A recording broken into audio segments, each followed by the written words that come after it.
Crime Stories with Nancy Grace.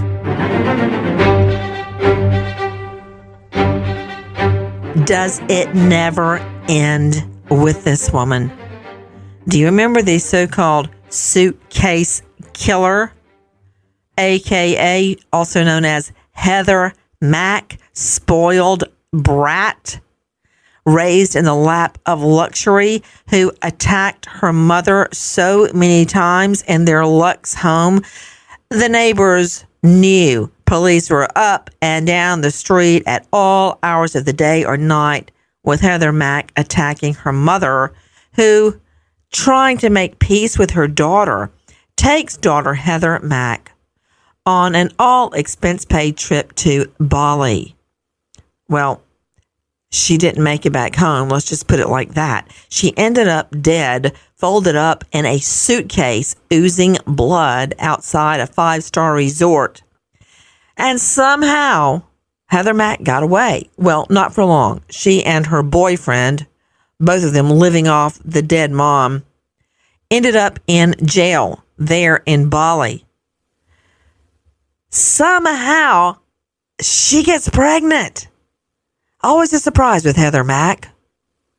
Gives birth to baby Stella. In the latest twist, Heather MACK makes the headlines again, and not in a good way. I'm Nancy Grace. This is Crime Stories. Thank you for being with us here at Fox Nation and Sirius XM 111. Heather MACK back in the news again. Now, this woman is not known for her wonderful mother-daughter relationship, so maybe this is a good thing. Joining me, crimeonline.com investigative reporter Dave Mack. Why won't Heather MACK go away? What's the latest? Heather MACK was released from an Indonesian prison in 2021 and deported back to the U.S.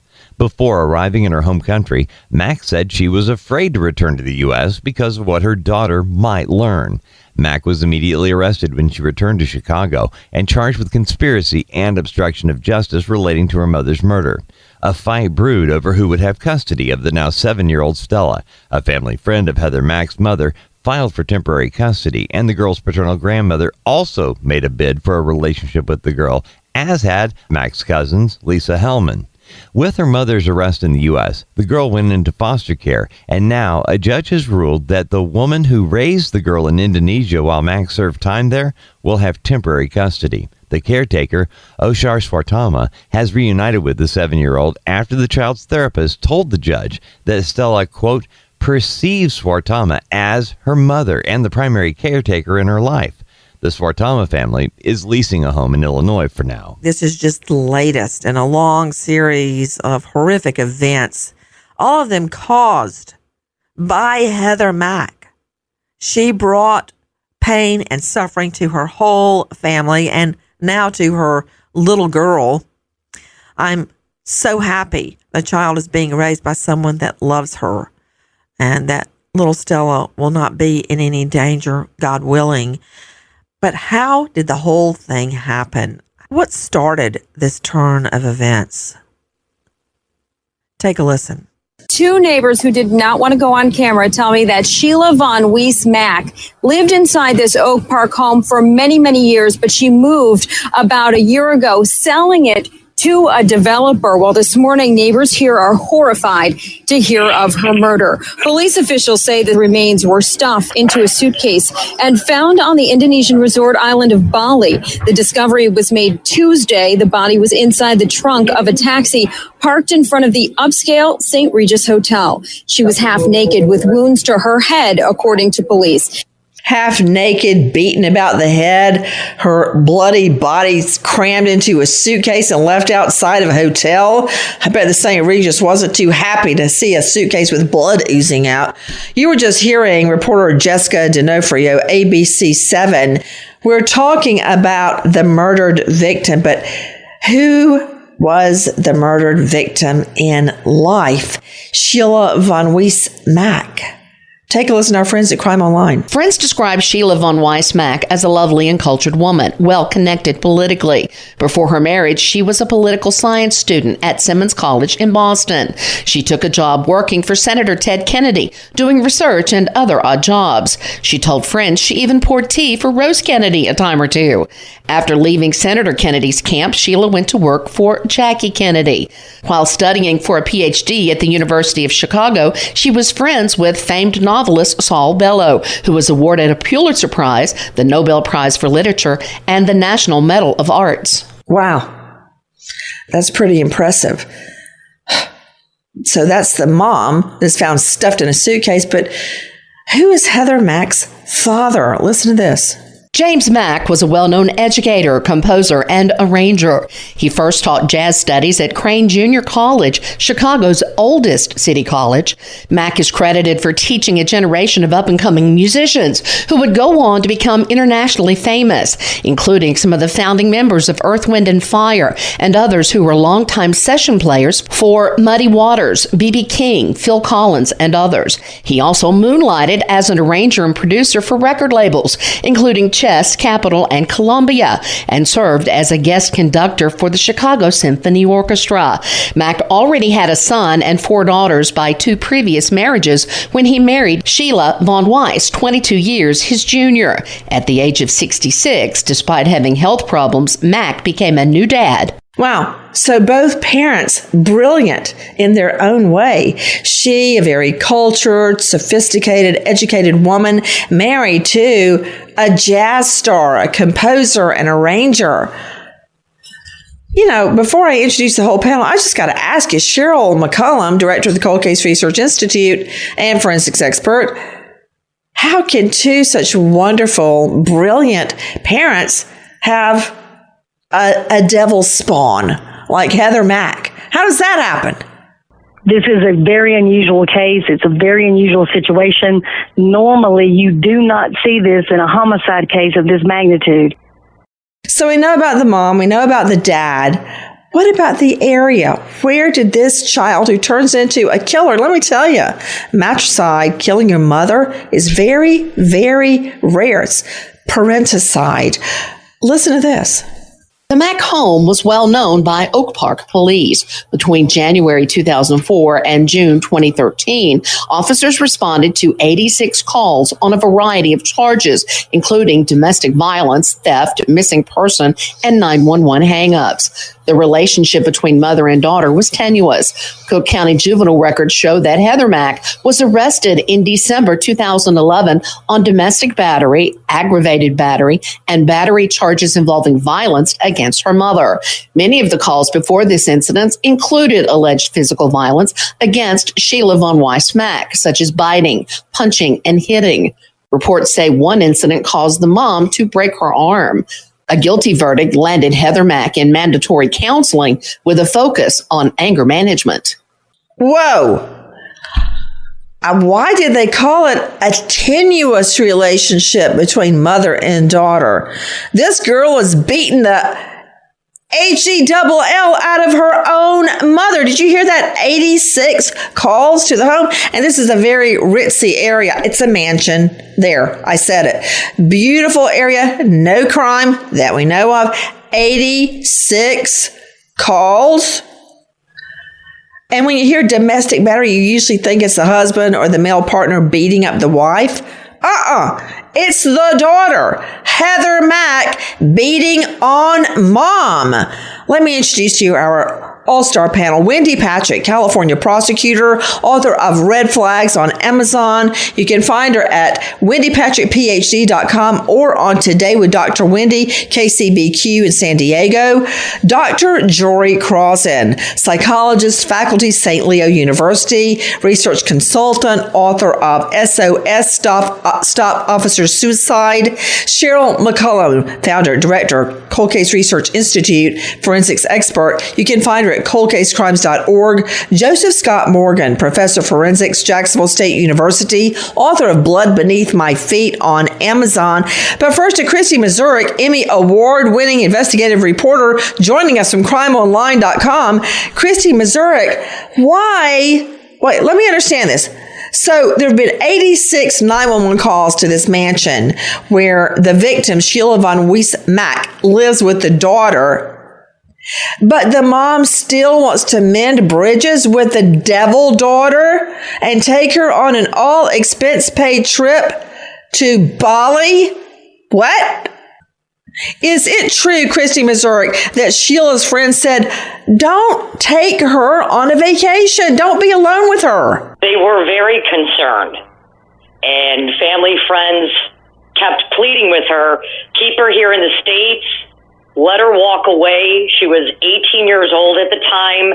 Heather always maintained it was her mother who created the dysfunctional, codependent, love-hate relationship. Really? Who had the broken arm? Right. She blamed her mom for what she claims was drunken squandering of her father's estate after he died from cancer when she was about 10 years old. Oh, because later on she claims her mother murdered her father. Correct. He died of cancer. Right. Take a listen to reporter Matt Doran and Chris Hansen at Crime Watch Daily. She was becoming, very defiant and not wanting to listen to any rules. And Sheila and I had many, many talks. And, I said, there's a reason the term troubled teen is out there. But did Heather's troubles go beyond that of a normal teen? She started skipping school, hanging out with a rougher crowd, and even began stealing large sums of money from her own mom. What did Sheila tell you about what was going on behind closed doors? Well, she told me that she was being abused by Heather. She was constantly being attacked physically, and Heather had an explosive temper. There's no question about that. She would erupt at the slightest provocation.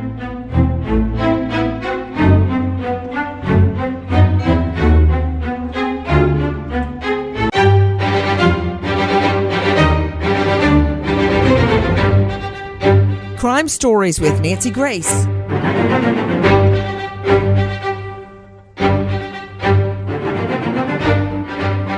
Another update in the story of Heather Mack, born with a silver spoon in her mouth, only to go on and murder the person that loved her the most in the world, her own mother. Now, back to the case. This poor mom was literally being beaten up by her daughter, Heather Mack, but instead of kicking her out, she decides to take her to mend bridges on an all-expense-paid trip to Bali. Explain that to me, Dr. Jory. Mother's love is unconditional, boy, that's for sure, and unfortunately is deadly. She's trying to do the best she can as far as, like you say, mending that relationship and thinking maybe if I can just get away with her and relax and spend some time with her and maybe talk things out. Following up on what Dr. Jory Crossan just said, Mom Sheila trying desperately to get her daughter to a different environment, somewhere beautiful, somewhere calming, relaxing, joyful. What's more beautiful than Bali? I've never been there, but I've looked at pictures and it just seems like heaven on earth. So she spends a ton of money to take her daughter away, just the two of them, mother, daughter. It would be a great environment to start mending and starting the healing process in that relationship. Exactly. Well, she sure got a surprise when she got there. Take a listen to Chris Hansen at Crime Watch Daily. Tommy Schaefer, Heather's boyfriend, suddenly arrived on a $12,000 flight from Chicago. She had no idea Tommy was coming. Sheila had wanted Heather to come on the trip to get her away from people she considered bad influences. The last person in the world she wanted to see in Bali was him. And so then the question is, well, how did he get there? It's $12,000 for an airplane ticket. In addition to the room he'd been staying in, Tommy's entire trip was being financed by a credit card Heather had taken from her mom. By all accounts, Sheila was livid. Who is this guy? Christy Mazurek, joining us from crimeonline.com. Who is this guy? He is the love of Heather Mack's life that would get her thrown in jail. Tommy Schaefer, kind of a street thug from... He's from an affluent family, but he liked to hang kind of with some thuggy type of people in downtown Chicago. I don't get that. What is that? Cheryl McCollum, you and I have seen that many times. Let me go to Wendy Patrick, California prosecutor, author of Red Flags, and host of Today with Dr. Wendy. Wendy, I've seen that where teens, children are born with a silver spoon in their mouth. Their parents bend over backwards to do everything they can for them, but they want to hang out with thugs and go get in trouble. That's more fun than going to a recital or a prayer meeting. No, they want to hang out with the bad guys. Yeah, bad boys and dark heroes, and learning that bad company corrupts character, as we say. And, my parents used to say, show me your friends and I'll show you your future. I think we should still see that today, because this kind of dynamic is very common. And it's not just common with young teens. We wish that this would be something somebody would grow out of. But what cases like this illustrate is this permeates culture, sometimes even when people are young adults, and God forbid, even when we become adults. You mean you gravitate toward that Svengali type person, the life of the party, the dangerous one? Is that something in human nature? In human nature, we tend to see that in some types of personalities. It is certainly not something universal that everybody needs to worry about. But when you see this kind of a pattern, and when you see this kind of a pattern despite the upbringing that this young woman had, you have to wonder, how did this start? What role did, the socialization process play in it? Or is this just somebody who preferred that kind of a dangerous living on the edge lifestyle? Whatever the explanation is, we certainly know how it turned out here. Cheryl McCollum, you and I have been in court a lot of times together, and I have seen where children, teens, adults with every advantage in the world gravitate toward what is dark and evil and end up getting dragged down with it. No question. Sometimes that criminal element is just sexier. It's a more interesting story. It's kind of living on the edge, and it's got this thrill to it. I mean, a lot of people get kind of sucked into that, but I think it's important to talk about the 86 times police were involved. This has nothing to do with the boyfriend. This is her. Nancy, if you were talking about 86 robberies or 86 DUIs, we would be losing our mind while this person was not in jail. Well, I'll tell you why she wasn't in jail. The mother never wanted her prosecuted. She would beat the mother up. This wealthy, cultured, educated mom, her daughter would beat her to smithereens, but she didn't want her daughter to have a jail record. Finally, the police insisted, and she was found guilty of abusing her own mother. Oh, I'm not putting the onus on the boyfriend. She sought this out herself, and you're right. She had horns sprouting from day one before she met the boyfriend, but it is quite the coinkydink, right? That just 10 hours after the boyfriend's plane touches down, we got problems. Take a listen to Matt Duran and Chris Hansen, Crime Watch Daily. 10 hours after the wheels of Tommy's plane hit the ground in Bali, surveillance cameras capture him entering Sheila's hotel room with the handle of a metal fruit bowl stuffed under his shirt. About an hour after that, Heather and Tommy are seen heading to the lobby with a silver suitcase, which they place in the back of a taxi before running off. It's not until the driver takes the abandoned luggage to the police station that they find out what's inside. The bloodied, half-naked body of Sheila Van Wees-Mack. She had been bludgeoned repeatedly before asphyxiating on her own blood. So where were Tommy and Heather? For just less than a day, the media painted this pair as a modern-day Bonnie and Clyde, young American fugitives wanted for a particularly brutal murder. But their time on the run would end here, at this budget motel less than a mile from the crime scene, staff alerting police after becoming suspicious that the lovers had checked in without any luggage. So Joe Scott Morgan, professor of forensics, Jacksonville State University, and author of Blood Beneath My Feet. Joe Scott, how did this loving mother who sacrificed so much, how did she actually die? And then I want to talk to you about the phenomena that you and I have encountered many times of stuffing bodies in suitcases. Yeah, Let me paint a picture for you, Nancy. In the report that was given forth by the forensic expert at the hospital, and keep in mind, this is not like being in America. They're in Bali, okay?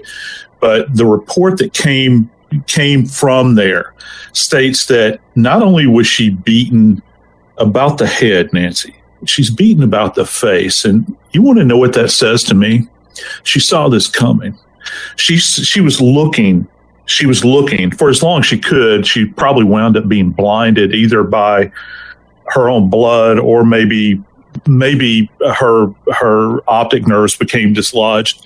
But she had an awareness. Her facial bones were fractured. Her skull has been fractured. And Nancy, I'll tell you how else I know that she had an awareness. She had fractures on her arms and her hands, multiple contusions, otherwise known as bruising. And her cause of death, remember what was just said, she actually suffocated. Nancy, when she suffocated, more than likely, and this is just me opining here, her facial bones were fractured. So she would have literally inhalated the bone and the blood that we can normally process something that it might be in our mouth and our airway. But she was so debilitated, but still clinging to life.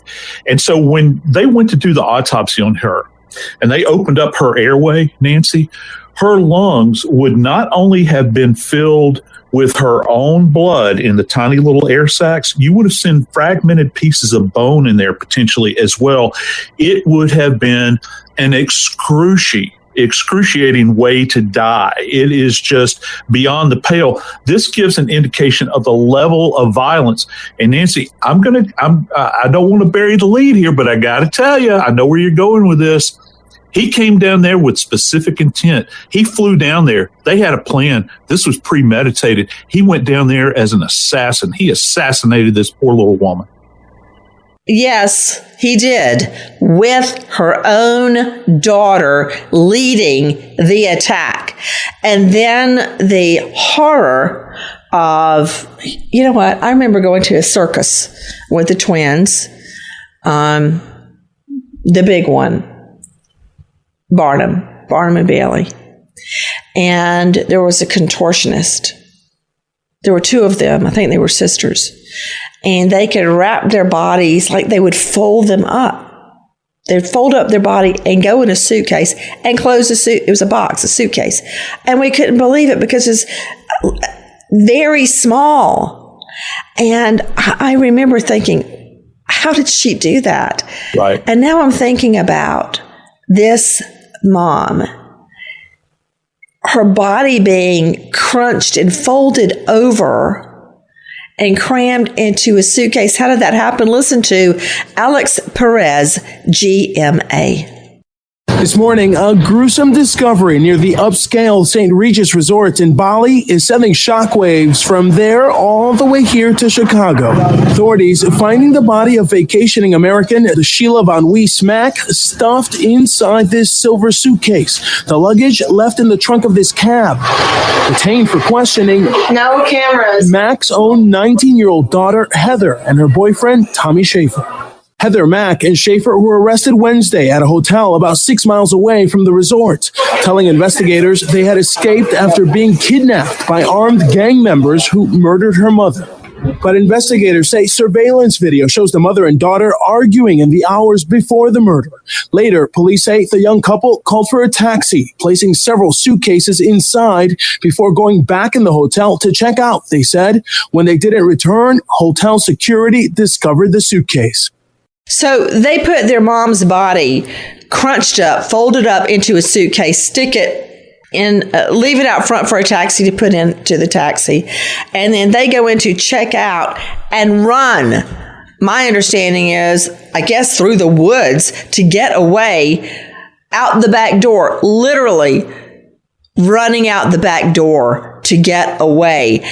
To you, Cheryl McCollum, director of the Cold Case Research Institute, the way they treated her body, folding her up, literally folding her up and stuffing her in the suitcase. I wonder if Heather Mack sat on top of it while the boyfriend managed to close it. It is more grotesque than that. They used tape to wrap around her to hold her in place so that she would fit. So this took some time, and it was bloody. It was a horrific scene. You can even see on the outside of the luggage when they take the garbage bag off, it's just saturated with her blood. You know, we're so used to analyzing evidence, Wendy Patrick, that when you hear a comment like that, the suitcase was saturated with the mother's blood. A lot of times we just, make a note of it because we're going to use that in a closing statement. Think about that for a moment, though, Wendy. The suitcase was saturated with her mother's blood. She bound her mother with duct tape. Her body folded over and contorted to fit into a suitcase. Yeah, you know what that tells me, and what, even as a human being, having been a prosecutor for so many years, is the amount of time that the mother suffered. I don't think anyone can think through what happened here, even if you were just to hear about the injuries and not feel how long that mother suffered. And at the hands of her own daughter, who she loved enough to forgive all of those years of abuse, 86 calls to the house, the mother's love, the family first mentality for this mother ended up being fatal. To you, Dr. Jory Crossan, psychologist, faculty St. Leo, author. Dr. Jory, what does that tell you about how she considered her mother? But, the level of violence, there's always the close relationship. I mean, you can just about, there's been a lot of research to show the more violence, the closer the relationship. I agree with Joe that, this boyfriend showed up over there with a plan to kill her. And when they got together, Heather and the boyfriend, there's energy, but there's also what's called synergy. I mean, it just synergizes this level of violence, and it's documented in all the wounds to the body and how vicious the attack was. And I want to go to you, Joe Scott Morgan. Patricide is very, very rare, actually, especially the murder of your own mother. Yeah, it is. And it's not something that you come across every day. I've worked cases in my career, and Nancy, I got to tell you, those cases that I have worked, when you begin to rate them, and this is only my little slice of the world, but from what I have observed, those were traditionally some of the most violent cases that I ever encountered. And I think a lot of it has to do with anger.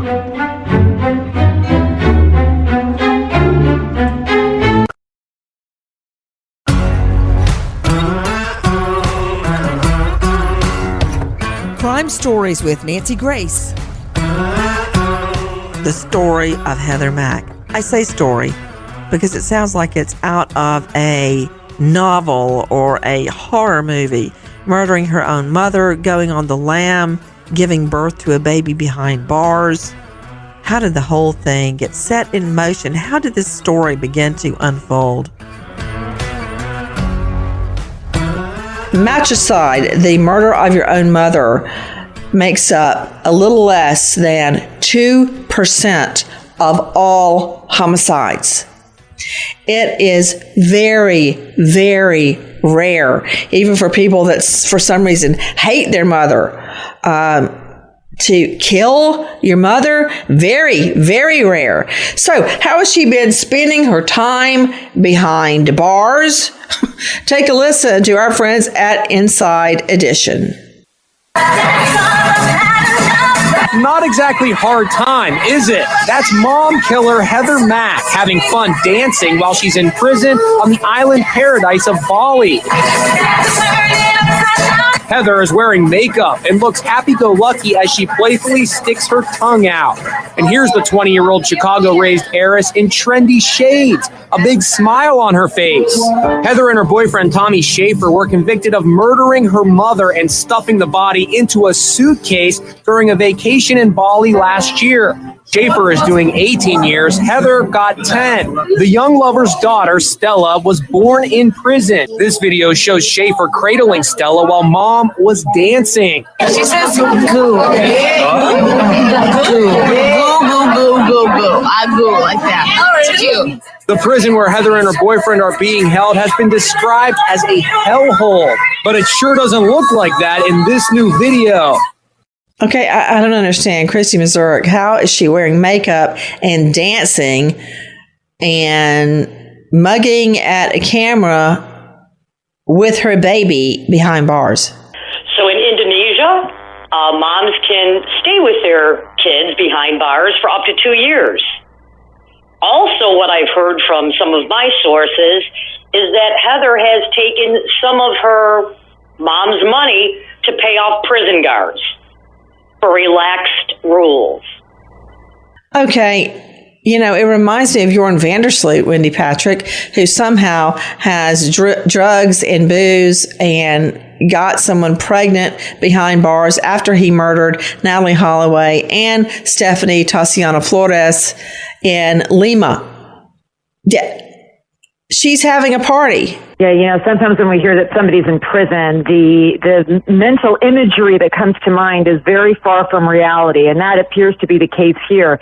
I have to tell you, Nancy, more and more frequently, we are getting this glimpse, unfortunately, in a sense, into what goes on behind bars because of the amount of contraband phones that are behind bars. So every time I see footage somehow captured in a high-security facility, wherever it is in the world, that also tells me the contraband issue that goes on, where all of these phones and ways to capture footage like this, if that's the way it was done, I don't know, is even possible. But I suppose on the bright side, it gives us somewhat of an idea as to what prison life is like in order for us to make the corrections that we need to. Well, all I know is she is not roughing it behind bars at all.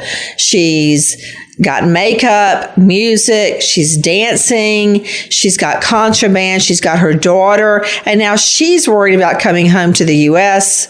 because her daughter might find out she's a murderer. First of all, why should she have the baby? How would you grow and flourish with Heather Mack as your mother? Well, that's not all. Take a listen to Les Trent from Inside Edition. I don't regret killing my mother. And as evil as that may sound, that's my reality. A chilling confession from behind bars by the American heiress who murdered her wealthy mother on vacation in Bali. I made it up. In my heart, my mind, my soul, my blood, oxygen running through my body.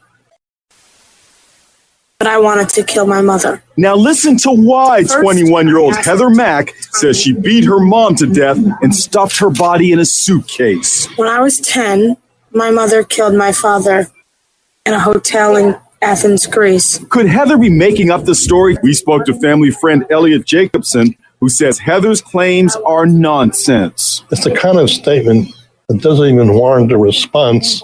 It's such an absurdity. He showed me this death certificate for Heather's father, James Mack. It gives the cause of death as pulmonary embolism, a blood clot in the lungs. You were hearing not only our friend Les Trent at Inside Edition, but you were hearing Heather Mack saying she does not regret murdering her mother. She gives justification that her mother murdered her father when she was 10 in Athens, Greece. That could not be further from the truth. You hear the family friend, Elliot Jacobson, saying that that was not his cause of death. The father's cause of death was a pulmonary embolism, a blood clot in the lungs brought about through a battle with cancer. So even now, she's fabricating stories to justify murdering her mother. It shows me that there is no remorse, no acceptance of her crime. Okay, let's take a listen to more of what we've learned. Here's Matt Duran and Chris Hansen at Crime Watch Daily. Does the evidence support Heather's version of events? It's one thing in the heat of the moment, in a violent exchange, to kill your own mother, but it's another thing entirely to map it out and for this to have been premeditated. So which was it? I think it was half premeditated, half not. In my head, I never thought it was going to actually happen. But police say there's a series of text messages, Heather, which go to that very motive, premeditation. Yeah, the text messages are such. I'll wait.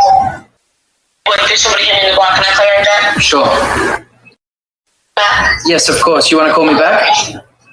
That call never came. We would lose contact with Heather after those final words. It shows premeditation, Cheryl McCollum, the text messages between her and her boyfriend. It's just like Dr. Jory said. He came there as an assassin, and now she's going to walk free. I only worry about what's going to happen to the baby. Well, let's talk about that, Nancy, because I think that's a lot of her motivation. So she originally tried to ask her boyfriend, hey, do you know somebody that can kill my mother for $50,000? Then I think the two of them decided, hey, we can save $50,000 and do it ourselves and collect everything, all the inheritance. She wants that baby back with her. She's lying when she says she's worried that the baby's going to find out why she's in prison. The baby visits both of her parents in separate prisons for murder. The baby's going to know why they were there. That's a given. And this is what I think. She wants that baby back in Chicago with her because her daughter inherited her mother's estate. Guys, take a listen to our friends at NBC5 Chicago. St. Charles-based attorney Vanessa Favia has represented Mack and Stella. She's definitely more mature now, and being a mother has changed her drastically. So I think she's going to come back with a new lease on life and definitely a better person all around. Mack's uncle Bill Weiss tells NBC5 he has not had contact with Heather and does not want to. And he says he believes Heather's original 10-year sentence was a travesty of justice. Still, he says the family's hearts continue to go out to Stella, and they hope she can be raised in a safe and loving environment. Everyone she would know in America now was friends with her mother that she murdered.